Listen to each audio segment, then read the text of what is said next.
जय हिंद दोस्तों। आज के इस वीडियो में हम लोग आर्मी ईएमई ग्रुप सी का ऑफलाइन फॉर्म आप लोग कैसे भर सकते हैं उससे रिलेटेड इन्फॉर्मेशन के बारे में बहुत ही डिटेल्स में बात करेंगे। क्योंकि जब दोस्तों आप लोग किसी भी ऑफलाइन वैकेंसी का फॉर्म भरते हैं तो आप कुछ ना कुछ गलतियां कर देते हैं, जिसकी वजह से आप लोगों का एडमिट कार्ड नहीं आता है और फिर बाद में आप लोग परेशान होते हो। तो दोस्तों इस भर्ती से रिलेटेड मैंने ऑलरेडी एक डिटेल वीडियो अपने चैनल पर अपलोड कर रखा है, तो जिन लोगों ने अभी तक नहीं देखा है तो जाकर आप लोग देख सकते हैं। तो दोस्तों आज के इस वीडियो में हम लोग बात करेंगे कि आर्मी ईएमई वैकेंसी का ऑफलाइन फॉर्म हम लोग भरें कैसे।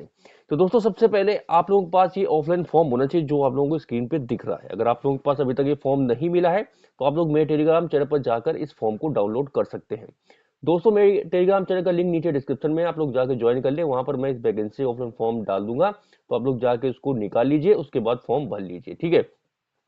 अब बात आती है कि फॉर्म भरते समय आपको कौन कौन सी सावधानियां हैं जिनको बरतना है, जिसकी वजह से आपसे कोई गलती ना हो और आप लोगों का एडमिट कार्ड बहुत ही आसानी से आ सके। तो दोस्तों सबसे पहले आपको फॉर्म भरते समय याद ये रखना है कि आपको कैपिटल लेटर का प्रयोग करना है, इसमें स्मॉल लेटर का प्रयोग कहीं पर भी नहीं करना है, ध्यान रहे। ठीक है।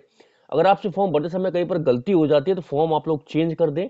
ठीक है। उसमें कटा हुआ फॉर्म या फिर ओवर राइटिंग किया हुआ या फिर व्हाइटनर लगा हुआ फॉर्म ना भेजें, अदरवाइज आपको फॉर्म रिजेक्ट हो जाएगा। ठीक है।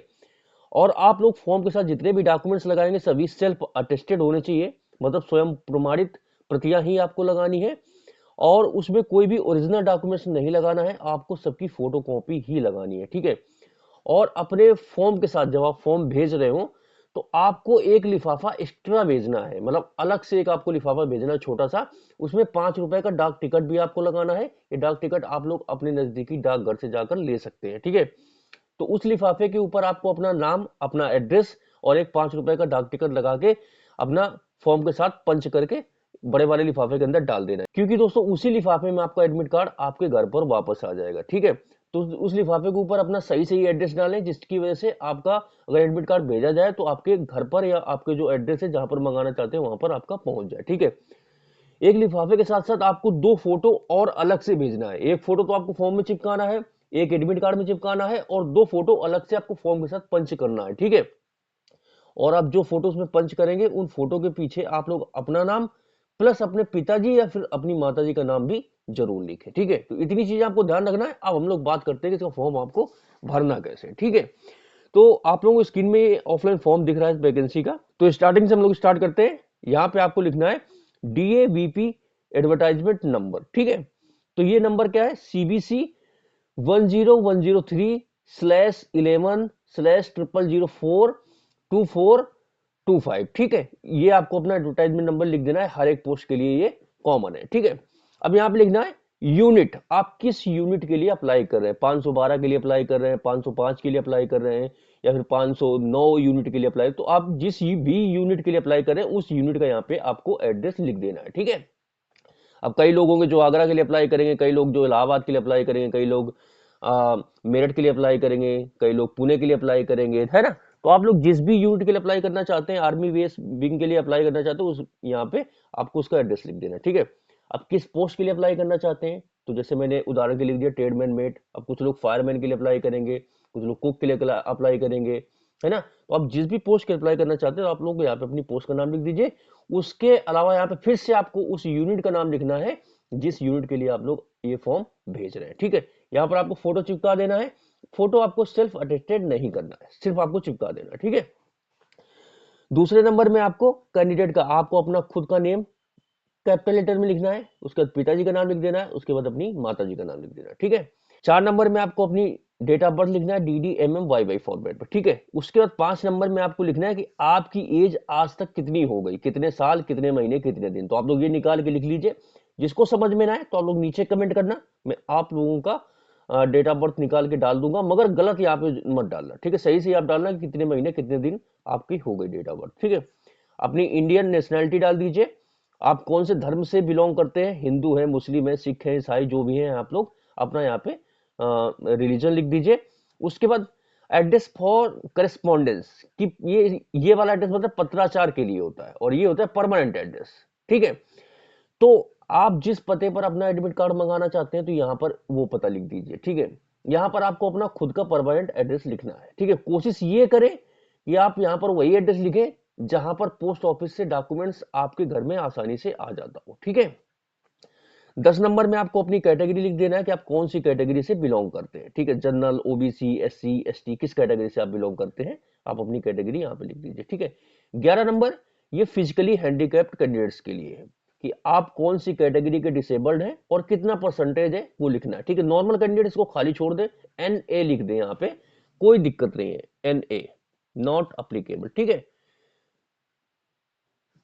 इस तरीके से लिख के इसको आगे बढ़ जाना है। ठीक है, अब 12 number length of combatant service application for ex serviceman, ये मतलब एक्स सर्विसमैन के लिए है। यहाँ पे उन्होंने कितने साल सर्विस वगैरह किया है उसकी डिटेल यहाँ पे आपको डालना है, कौन सी फोर्स में थे, आर्मी, एयरफोर्स, नेवी, किससे आप रिटायरमेंट है, सारी चीजें इसमें आपको लिखना है। ठीक है, यहाँ पे आपको लिखना है details of age relaxation required, मतलब यहाँ पे जैसे आप ओबीसी से आते हैं तो आपको 3 साल की छूट मिलेगी। ठीक है, तो आपको यहाँ पर अपना जो ओबीसी का सर्टिफिकेट होगा उसका नंबर यहाँ पे आपको डाल देना है। ठीक है, तो यहां पर आपको अपना जाति प्रमाण पत्र सेंट्रल गवर्नमेंट का लगाना है, ध्यान रहे, स्टेट गवर्नमेंट का आप डॉक्यूमेंट्स ना लगाना, अदरवाइज आपका फॉर्म भी रिजेक्ट हो जाएगा और आपको छूट भी नहीं मिलेगी। इसलिए आप लोग अपना जाति प्रमाण पत्र सेंट्रल गवर्नमेंट का लगाएं और यहाँ पर अपना जो कास्ट सर्टिफिकेट है उसका नंबर वगैरह यहाँ पे लिख दें। ठीक है, 14 नंबर में आपको अपनी डिटेल्स लिखना है कि आपने कितनी पढ़ाई करी, हाई स्कूल, इंटर, ग्रेजुएशन, जो भी आपको अपनी डिटेल्स यहाँ पे मेंशन कर देना है। ठीक है, अगर आपके पास कोई एक्सपीरियंस है तो वो भी लिख सकते हैं। एक्सपीरियंस आप लोग रिलेटेड फील्ड से ही लिखे, जैसे आप ट्रेडमैन मेट के लिए अप्लाई कर रहे हैं या फिर फायरमैन के लिए अप्लाई कर रहे हैं, आपने एज ए फायरमैन कहीं पर काम किया है तो उसका आप यहाँ पे अपना सर्टिफिकेट या फिर जो भी डिटेल आपका एक्सपीरियंस से लगा दीजिएगा, नहीं तो खाली छोड़ दीजिए, कोई दिक्कत नहीं। ठीक है, 15 नंबर में लिस्ट ऑफ इनक्लोजर, कि आपने इस फॉर्म के साथ कौन कौन से डॉक्यूमेंट्स लगाए हैं उनकी आप हमें डिटेल दीजिए।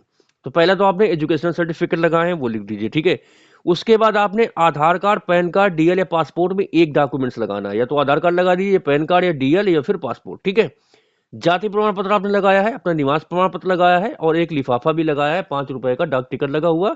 ठीक है, इतनी चीजें आप इसमें फॉर्म के साथ अटैच कर रहे हैं। ठीक है, 16 नंबर में आपको अपना आधार कार्ड नंबर भी डालना है, या तो आधार कार्ड नंबर डाल दीजिए या फिर पैन कार्ड नंबर डाल दीजिए, ड्राइविंग लाइसेंस या फिर पासपोर्ट, जो भी आप एक आईडी इसमें लगाना चाहते हैं वो आप इसमें लगा सकते हैं। ठीक है, उसके बाद यहाँ पे आपको अपना प्लेस, आप कौन से स्टेट से हैं लिख दीजिए, जैसे यूपी कानपुर में लिख दिया, आप जिस भी स्टेट से आते हो, जिस राज्य से हैं, आप अपनी डिटेल लिख दीजिए।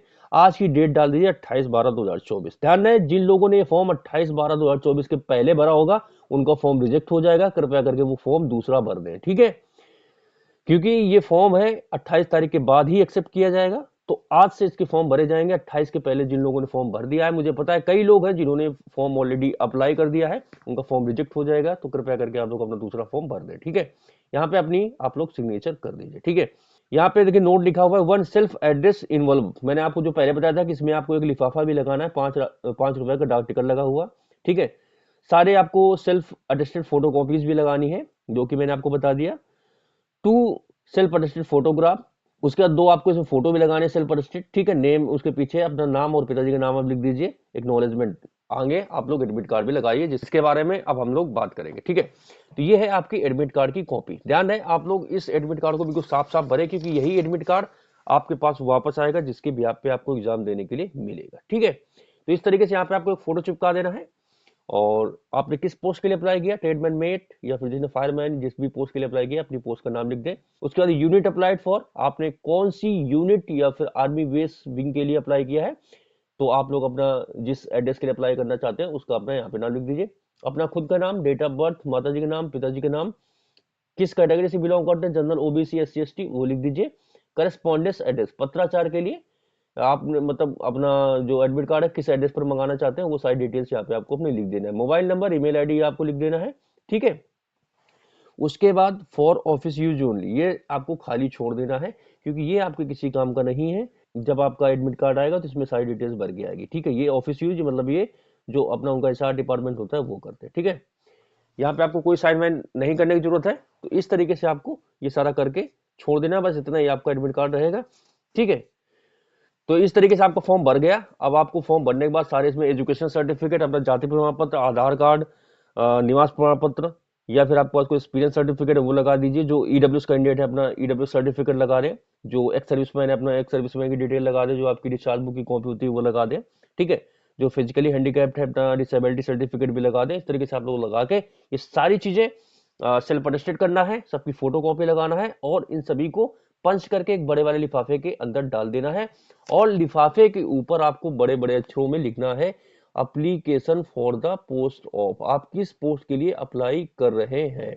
ठीक है, इस तरीके से आपको बड़े वाले लिफाफे के ऊपर लिख देना है और उसमें भी अपनी कैटेगरी भी लिखना है, कैटेगरी किस कैटेगरी से बिलोंग करते हैं, जनरल, ओबीसी, एससी, एसटी, इस तरीके से लिख के आपको अपना जाके डाकघर से साधारण डाक के माध्यम से ही पोस्ट करना है, सिंपल पोस्ट। ठीक है, अगर आपने स्पीड पोस्ट या फिर रजिस्टर्ड डाक के माध्यम से पोस्ट किया तो आपका फॉर्म रिजेक्ट हो जाएगा, इस चीज को ध्यान रखना।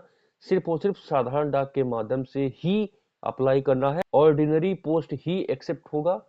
ठीक है, स्पीड पोस्ट या फिर रजिस्टर्ड डाक के माध्यम से फॉर्म आप लोग पोस्ट ना करें, अदरवाइज आपका फॉर्म रिजेक्ट हो जाएगा।